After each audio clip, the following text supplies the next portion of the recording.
Emmanuel has cerebral palsy, more specifically spastic quadriplegia, which means that he doesn't have any voluntary movements of his body, basically, so no voluntary movements of the legs and arms.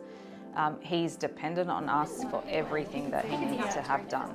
There's 7 of us all together, so Emmanuel is the 5th of 5 children that we have. There's me and my husband as well.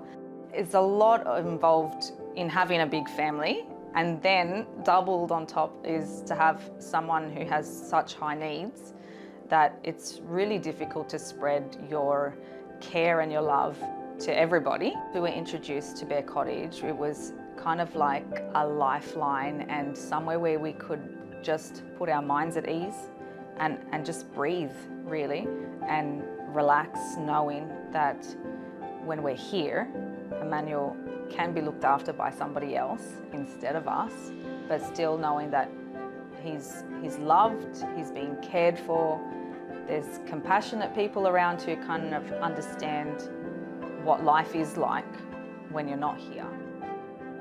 The impact on family members when they come to Bear Cottage, often they'll come and you see them as they come through the door. They've had quite a journey often before they get here, and they are, can be quite strung out and stressed and tired, exhausted usually.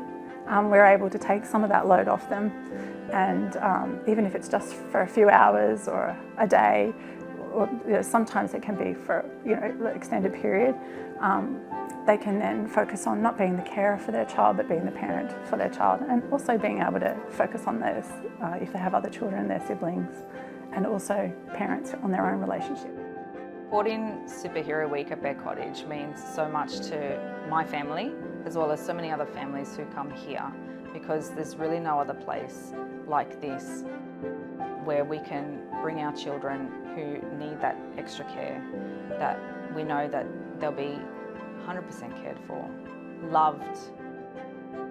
You need super strength to get through medical conditions, and it's really, really hard to watch your child go through that, but you can see how resilient they are. I think kids are just the biggest superheroes in themselves, but when they're thrown something that is life-changing, it does bring out the best in them.